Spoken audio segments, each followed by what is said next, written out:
অযোধ্যার রাম মন্দিরে যাওয়ার পথে নিমন্ত্রণপত্র বিলি করবেন তাপস বর্মন। পাশাপাশি তার যাত্রা স্মরণীয় করে রাখতে ছোট ভিডিও তৈরি করবেন তিনি।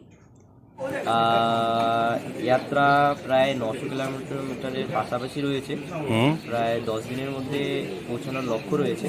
তো ভারতবর্ষে রাম মন্দির থেকে আগত যে অক্ষয় চাওয়ালটা এসেছে, তো জায়গায় জায়গায় সেই চাওয়ালের বিতরণ আর নিমন্ত্রণ সবাইকে দিচ্ছে। তো আমার চেষ্টা আছে সম্পর্ক করতে করতে সেই অযোধ্যা পর্যন্ত যাওয়া, হয়তো 2 দিন লেটও হতে পারে বা 2 দিন আগেও হতে পারে। সাইকেলে চেপে ভারত ভুটান সীমান্ত জয়গা থেকে অযোধ্যার রাম মন্দিরের উদ্দেশ্যে রওনা দিলেন জয়গা এলাকার যুবক তাপস বর্মন। সকলেই তাকে ঋষিরাজ সনাতনী নামেই জানেন। জয়গা ছোট মুচিয়া বস্তি এলাকার বাসিন্দা তিনি। রামভক্ত হিসেবেও তার পরিচিতি রয়েছে। এর আগে হেঁটে দেওঘর বৈদ্যনাথ ধামে গিয়েছিলেন তিনি। এবারে সাইকেল নিয়ে তিনি যাত্রা করছেন।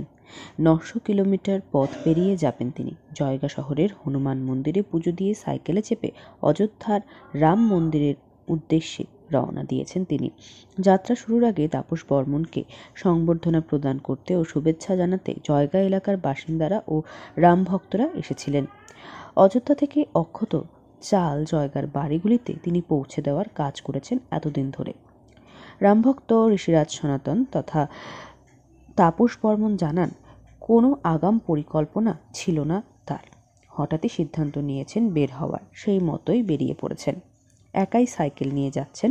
রাম মন্দিরের উদ্বোধনে উপস্থিত থাকতে পারবেন, এই তার সৌভাগ্য। রামভক্ত তাপস বর্মন তার যাত্রা শুরু হওয়ার আগে হনুমান মন্দিরে পুজো দিয়েছেন। প্রসাদ নিয়ে যাচ্ছেন তিনি। 10 দিনের মধ্যে অযোধ্যায় পৌঁছানোর ইচ্ছে রয়েছে তার। যাত্রাপথে রাম মন্দির উদ্বোধনের নিমন্ত্রণ পত্র বিলি করার সিদ্ধান্তও নিয়েছেন তিনি। তিনি কোন কোন পথ ধরে যাত্রা করবেন সেই সব পথের ছোট ভিডিও তিনি করে রাখবেন তার এই যাত্রাকে স্মরণীয় করে রাখার জন্য। পাশাপাশি রাম মন্দির উদ্বোধনের ভিডিও তিনি করতে চান, যাতে তার ভিডিও দেখতে পারেন জয়গার মানুষেরা। আলিপুরদুয়ার থেকে অনন্যাদের রিপোর্ট, লোকাল 18 বাংলা।